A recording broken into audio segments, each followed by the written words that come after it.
Salut, je suis Stéphane Paquette. Bienvenue à Vous le savez à cette heure.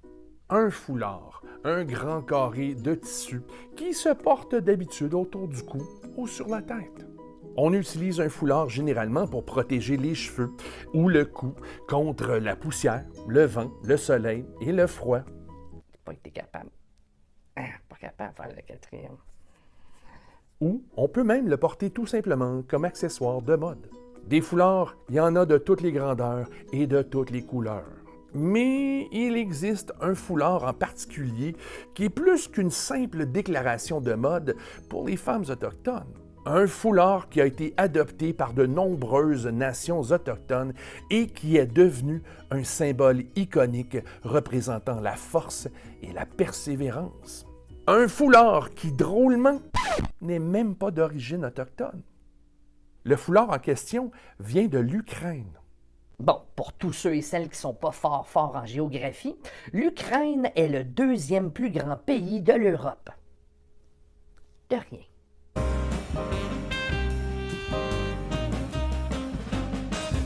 All right.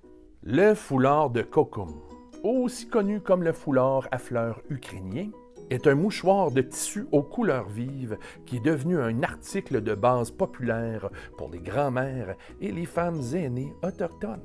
Notamment parce que le mot « kokum » signifie grand-mère en cri. Mais pas vraiment. J'explique. Le mot « kokum » est utilisé pour signifier grand-mère, principalement pour simplifier la vie des personnes qui ne parlent pas couramment le cri. Des personnes comme moi. Puis toi. Puis toi aussi en arrière. Techniquement, kokum signifie ta grand-mère. Par contre, si tu veux dire ma grand-mère, eh bien le mot à utiliser est nokum. Puis là, il y a l'épellation du mot. Ça, c'est tout un autre paire de manches.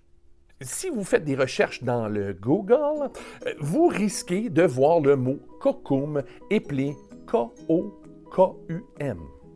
Mais vous risquez de le voir épelé avec un double O aussi. Mais ce n'est pas tout. Grâce à le Google, j'ai même vu le mot kokum épelé K-O accent circonflexe H-K-O-M.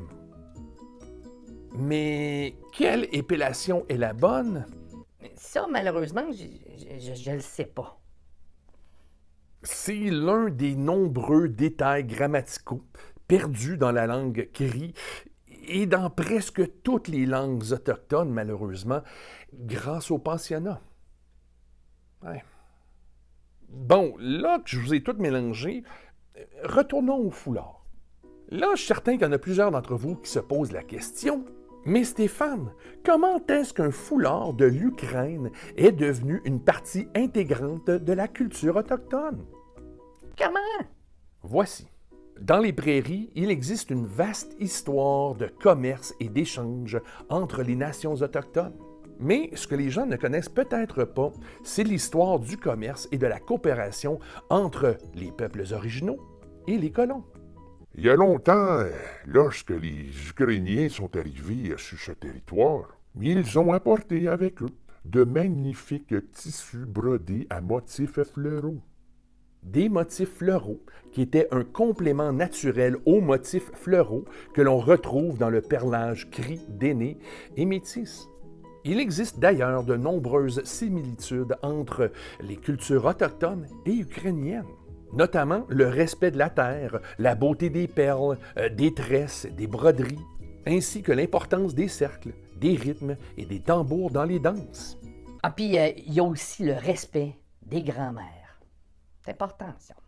En fait, les communautés ukrainiennes et cris ont souvent travaillé en étroite collaboration pendant les périodes de grandes difficultés et de famine.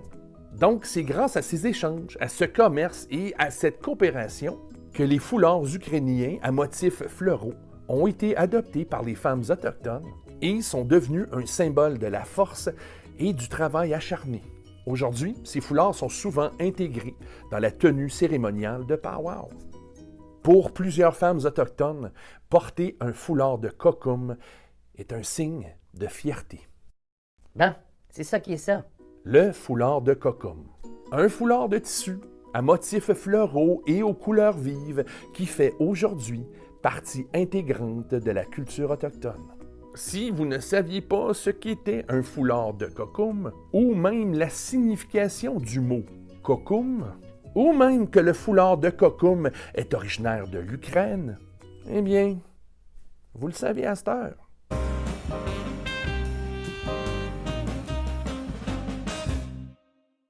By the way, les traditions ukrainiennes ont influencé les cultures autochtones dans les prairies. C'est pour ça que c'est parfaitement normal de voir du pain bannique et des pierogies sur le même menu lorsqu'on participe à un powwow.